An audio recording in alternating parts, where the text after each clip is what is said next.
Hey everyone, Matt Peiken here. If you've made Wake Up part of your daily local news diet, I would love it if you took just a moment to give it 5 stars on either Apple Podcasts or Spotify and write a glowing sentence or two if you have it in you. It makes a real difference in picking up new listeners. Thanks so much for the boost. All right, on with the news.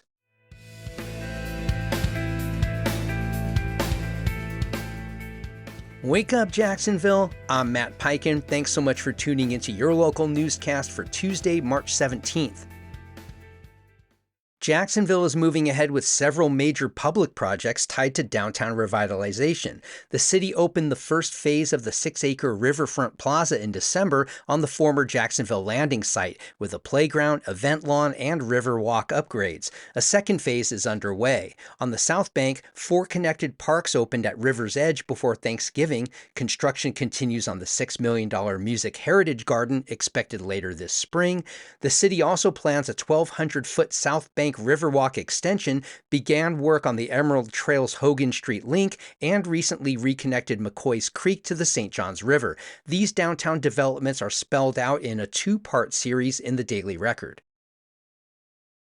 Lincoln Memorial University is set to open a $36 million medical and veterinary school campus in Orange Park, marking the Tennessee-based university's first programs of their kind in Jacksonville. The 130,000-square-foot campus on 12 acres opens with a ceremony next Monday. It will house a 4-year medical program starting with 125 students per class and a 3-year veterinary program with 150 students. University President James McConnell says Florida faces a considerable shortage of veterinarians. The campus is expected to employ about 100 people. Read more about this in the Jacksonville Business Journal.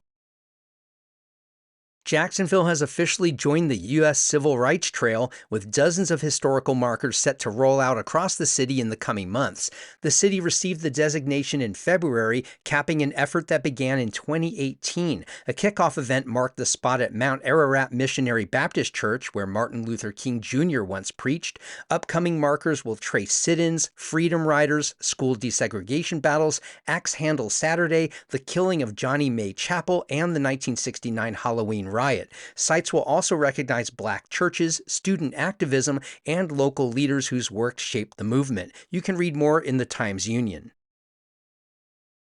Angela Garcia Falconetti has returned to the University of North Florida as interim president, calling the move, quote, a dream come true. The Jacksonville native and UNF alum will lead the school through February of next year as it works to grow enrollment to 25,000 students by 2028 and reach the top 100 in national rankings. She says the effort will be, quote, data-informed and collaborative, with students' experience at the center. Falconetti also addressed scrutiny at Polk State College, where a trustee accused her of falsifying enrollment data. She says an outside review found the claims unsubstantiated. Read more in the UNF Spinnaker. And Jacksonville University's women's basketball team is headed to Baton Rouge for the first round of the NCAA tournament after winning the 2026 ASUN Championship. The Dolphins earned a 15th seed and will face number 2 seed LSU on Friday in the Region 2 bracket.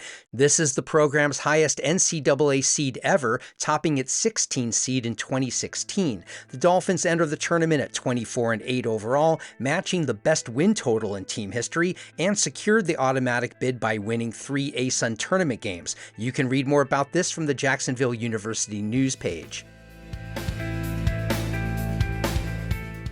As you can tell every time you listen to Wake Up, I draw all the content from the credible sources of journalism right in this city.